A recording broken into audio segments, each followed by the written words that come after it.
ఉందని కూడా చెప్తున్నటువంటి పరిస్థితి కనిపిస్తుంది. చాలా వరకు ఉన్నారు. ఎక్కడి నుంచి ఎలా ఉంది ఈ రోజు జాబ్ మేళ ఇక్కడ డిగ్రీ చెప్పండి, ఎలా ఉంది ఈ రోజు ఇక్కడ జాబ్ మేళ నిర్వహించడం? ఇదంతా కూడా చాలా వరకు డిగ్రీ కంప్లీట్ అయిన వారు, అదేవిధంగా బీటెక్ కంప్లీట్ అయిన వారు కూడా పెద్ద సంఖ్యలో కూడా రావడం జరిగింది. వారంతా కూడా అవకాశాన్ని సద్వినియోగం చేయడానికి కూడా వచ్చినటువంటి పరిస్థితి కనిపిస్తుంది. ముందుగా వారికి అంతా కూడా ఏదైతే ఉన్నదో ప్రాసెస్ మనం చూస్తున్నాం. ఏకా జాబ్ మేళ కంపెనీలు ఏదైతే ఉన్నదో అన్ని కంపెనీలకు కూడా ఇందులో మనం చూస్తున్నటువంటి పరిస్థితి అయితే కనిపిస్తుంది.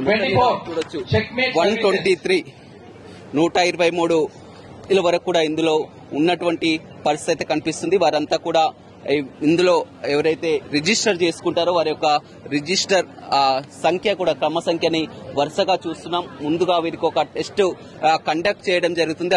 దాంట్లో సెలెక్ట్ అయిన వారికి తర్వాత మళ్ళీ కల్పించే ప్రాసెస్ అయితే కనిపిస్తుంది. ఇది మొత్తం కూడా సాయంత్రం వరకు కూడా ఈ ప్రోగ్రాం కొనసాగుతుందని కూడా చెప్తున్నటువంటి పరిస్థితి కనిపిస్తుంది. ఏదేమైనప్పటికీ కూడా నల్గొండ లాంటి ఏరియాలో, నల్గొండ లాంటి పట్టణంలో ఈ విధంగా కంపెనీలన్నీ తరలి రావడం, ఇక్కడికి వచ్చి కూడా జాబ్ మేళా నిర్వహించడం మనం చాలా వరకు ఉన్నారు. మీరు ఎక్కడి నుంచి వచ్చారు?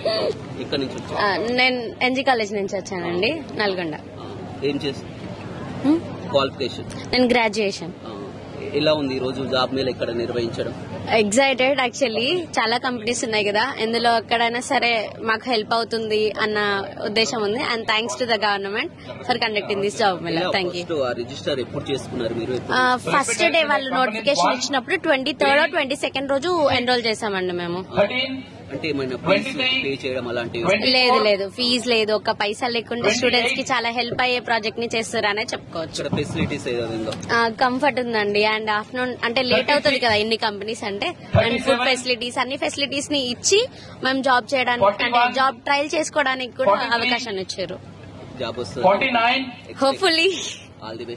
రైట్, చూడవచ్చు చాలా వరకు ఇక్కడ అన్ని ఫెసిలిటీస్ కూడా ఎలాంటి ఇబ్బందులు లేకుండా ఏర్పాటు చేయడం జరిగింది. ఎలాంటి రుసుము కూడా చెల్లించకుండా రిజిస్ట్రేషన్ కానీ అదేవిధంగా ఎలాంటి ఫీజు కూడా లేకుండా కూడా ఇవి మంచి అవకాశం అని కూడా స్టూడెంట్స్ చెప్తున్నటువంటి పరిస్థితి కనిపిస్తుంది.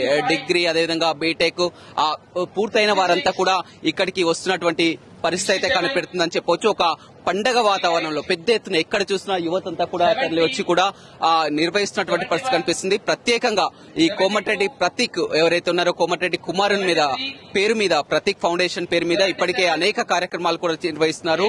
మంత్రిగా కోమటిరెడ్డి వెంకటరెడ్డి వాళ్ళ ప్రతీక్ ఫౌండేషన్ ఆధ్వర్యంలో ఇంత పెద్ద జాబ్ మేళా పెట్టి కూడా 100కు పైగా కంపెనీలను నల్గొండకు తీసుకురావడం, అదేవిధంగా 5,000 మంది వరకు కూడా యువతంతా కూడా పాల్గొని కూడా ఆ జాబ్ తమకు రావాలని ఆకాంక్షిస్తున్నటువంటి పరిస్థితి. ఇది ఒక నల్గొండకే పరిమితం కాకుండా కూడా అన్ని జిల్లా హెడ్ క్వార్టర్లలో కూడా ఏర్పాటు చేయాలని కూడా యువత కోరుకుంటుంది. చాలా వరకు మాకు అందుబాటులో ఉన్నటువంటి ఈ గ్రామీణ ప్రాంతాలంతా కూడా ఆ నల్గొండకు దగ్గరలో ఉన్నటువంటి ప్రాంతం ఈ విధంగా కంపెనీలే మా దగ్గరికి రావడం కూడా ఆనందంగా ఉందని కూడా యువత తెలుపుతున్నటువంటి పరిస్థితి కనిపిస్తుంది.